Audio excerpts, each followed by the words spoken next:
From greed, I'm finally shedding light on the #1 deadly sin that's plaguing mainstream Western media and the core of the problem in my eyes, pride.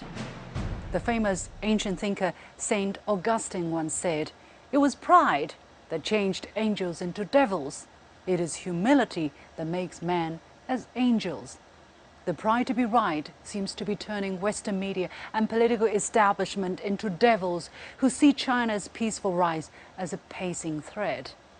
Chinese senior officials' recent visit to the South Pacific, for instance, is seen not just as a threat to Australia, but also to journalism in the region.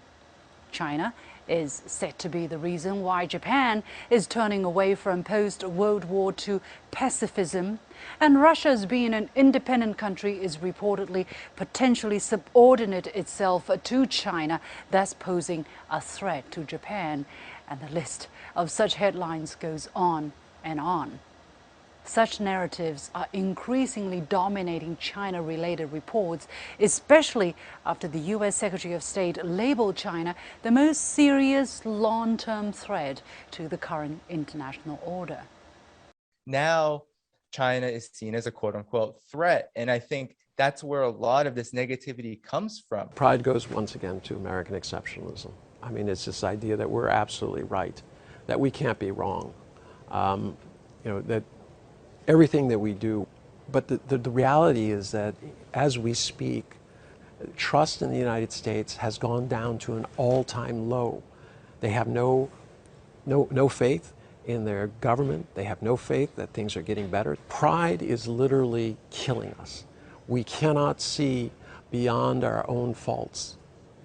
The opposite of pride is humility, which allows people to be open-minded to new ideas and experiences.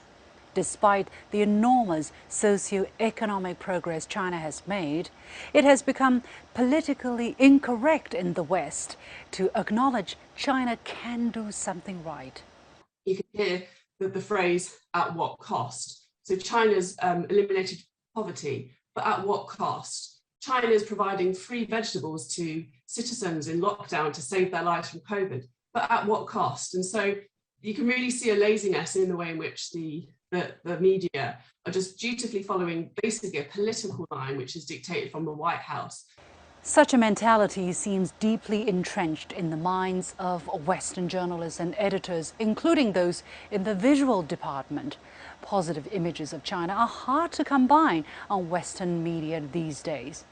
These photos showing Chinese sports champions have caused furor among Chinese viewers for obvious reasons.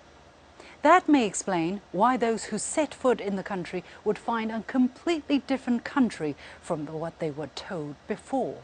They have honestly done a stellar job with the whole COVID protocol.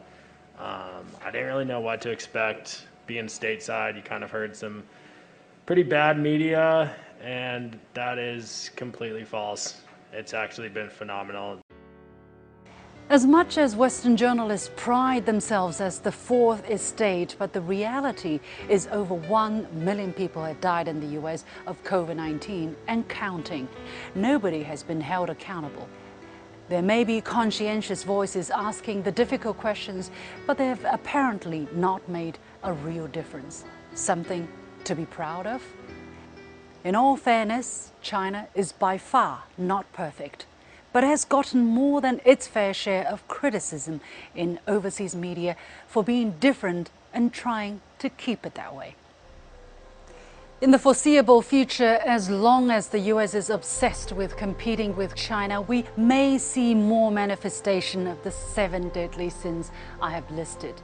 Pride in being right and better, greed for attention, lust for control, envy of success, gluttony for toxic sources, self-defeating wrath, and sloth in critical engagement.